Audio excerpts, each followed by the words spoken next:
दोस्तों नमस्कार। आप डीए पब्लिक न्यूज़ टीवी देखना शुरू कर चुके हैं और मैं हूं देवकीनंदन मिश्र पब्लिक न्यूज़ टीवी पर। आज चंद्रशेखर आजाद जो है, जिनकी पार्टी का नाम है आजाद समाज पार्टी। आजाद समाज पार्टी का एक प्रदर्शन लखनऊ में पहले से आयोजित था 10 मार्च को। और 10 मार्च को परिवर्तन चौक पर आजाद समाज पार्टी के हजारों वर्कर पहुंच चुके हैं। लेकिन आजाद समाज पार्टी के जो अध्यक्ष हैं चंद्रशेखर आजाद रावण, वो नहीं पहुंच पाए। रावण नहीं पहुंच पाए क्योंकि रावण को यहां आने नहीं दिया गया। चंद्रशेखर आजाद कल बिहार में थे और बिहार से वो उत्तर प्रदेश आना चाहते थे। रास्ते में उनको उत्तर प्रदेश पुलिस ने रोक दिया, मतलब उनको लखनऊ पहुंचने से रोक दिया। पुलिस ने उनको रोक करके नजरबंद कर दिया और अब वो दिल्ली की तरफ रवाना हो रहे हैं। सवाल ये उठता है कि आजाद समाज पार्टी ने ये रैली आज क्यों बुलाई थी। आप इस रैली में उनको देखिए, जो भीड़ जमा है वो तो नहीं पहुंच पाए, लेकिन जो भीड़ है वो किस तरीके से वहां पर लगी हुई है। भीड़ वहां पर नारे लगा रही है और देखिए उनके हाथ में तख्तियां हैं और वो नारे लगा रहे हैं और नारे लगा करके वो सरकार को घेरने की कोशिश कर रहे हैं। ऐसे में सवाल ये उठता है कि क्या आजाद समाज पार्टी जो है अब दूसरे किसी दिन प्रदर्शन आयोजित करेगी, जिस दिन चंद्रशेखर आजाद रावण यहाँ मौजूद होंगे। चंद्रशेखर आजाद रावण को यहाँ पर क्यों नहीं पहुंचने दिया गया अगर वो प्रदर्शन करना चाहते थे तो। मायावती के विकल्प के तौर पर एक तरीके से चंद्रशेखर आजाद रावण उत्तर प्रदेश में अपनी जमीन तैयार कर रहे हैं। चुनाव जीतने के बाद लोकसभा का, उसके बाद से वो पूरे देश में अपने पार्टी का संगठन खड़ा कर रहे हैं। हरियाणा में तो उन्होंने एक पार्टी के साथ जब विधानसभा चुनाव हो रहे थे तो समझौता भी किया था और इस समझौते में हालांकि उन्हें कुछ हासिल नहीं हुआ, लेकिन वो अपनी पार्टी को पूरे देश में खड़ा करना चाहते हैं। उनकी कोशिश है कि उनकी पार्टी बहुजन समाज पार्टी के मुकाबले खड़ी हो और बीएसपी का विकल्प बन करके उनकी पार्टी खड़ी हो। चंद्रशेखर आजाद रावण को जब पुलिस पकड़ लेती है, उसके बाद चंद्रशेखर आजाद रावण क्या कहते हैं, ये आप इस वीडियो में सुनिए।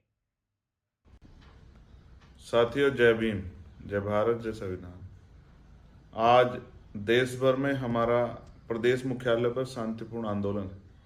दलितों, आदिवासियों, पिछड़ों, मुसलमानों, जैन, सिख, बौद्ध, ईसाई, हक वंचित समाज, महिलाओं पे, किसानों पे जो हिंसा हो रही है, उनकी सामाजिक, धार्मिक, आर्थिक आज़ादी पे जो हमला हो रहा है, उसी को लेके कल मैं बिहार से लखनऊ जा रहा था। उत्तर प्रदेश पुलिस ने मुझे रोक दिया और प्रदेश भर के जो हमारे कार्यकर्ता लखनऊ पहुंच रहे थे, कहीं टोल नाके पे, कहीं घरों पर, कहीं चौकियों में, जिस तरह से उनको डिटेन किया गया, हाउस अरेस्ट किया गया और बसें रोकी गई, छोटी गाड़ियां रोकी गई, पूरी ताकत जो है हम लोगों को रोकने पर लगाई गई। इससे स्पष्ट है कि उत्तर प्रदेश की सरकार लोकतांत्रिक व्यवस्था में भरोसा नहीं रखती। उन्होंने आज लोकतंत्र का गला घोटने का काम किया, तो अपनी शक्तियों का दुरुपयोग करने का काम किया। जितनी एनर्जी उन्होंने मुझे और हमारे साथियों को रोकने पे लगाई, अगर इतनी एनर्जी बारातों पे हो रहे हमले, लोगों के घरों पे जो बुलडोजर आपकी सरकार चला रही है, तमाम तरह से जो है महिलाओं पे जो हिंसा हो रही है, जो छात्र परेशान हैं, नौजवान जो हैं जो जॉब की इंतजार देख रहे हैं, अगर उनकी तरक्की के लिए आप लोग लगाते तो मुझे लगता है कि उत्तर प्रदेश में कुछ परेशानियां कम होती। तो आपकी जो सरकार और ये जो गुंडागर्दी है, इसके खिलाफ जो ये दमन आप कर रहे हैं, इसके खिलाफ तो योगी जी हम लोग लड़ते रहेंगे। आज मैं धन्यवाद दूंगा उन कार्यकर्ताओं का जो तमाम बाधाओं को लांघकर, जिन्होंने लखनऊ पहुंचकर सरकार को ये बता दिया कि हम लोग रुकने वाले नहीं। मैं उनके शौर्य की दाद देता हूं और सरकार को चेतावनी देता हूं कि अगर आपकी सरकार ने कानून व्यवस्था अच्छी नहीं की और ये जो हमले लगातार कमजोर वर्गों पर उनको रोकने का काम नहीं किया, तो ये आंदोलन लगातार जारी रहेंगे। मैं यहाँ लड़ूंगा पार्लियामेंट में, और आप सड़कों पे जो मेरे साथी लड़ रहे हैं, मैं सरकार को बता देना चाहता हूं कि अब उत्तर प्रदेश में हम लोग जुल्म नहीं सहेंगे।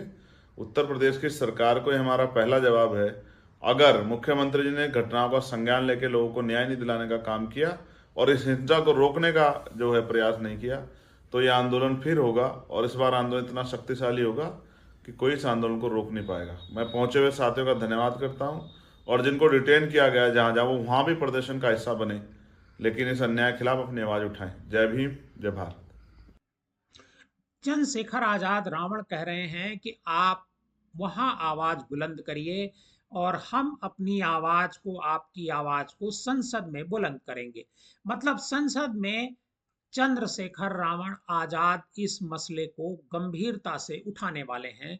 उत्तर प्रदेश सरकार जिस तरीके से प्रदर्शन पर रोक लगा रही है, धरने पर रोक लगा रही है, इसको लेकर के रावण चंद्रशेखर आजाद बहुत नाराज है और वो संसद में इस मसले को उठाने वाले हैं।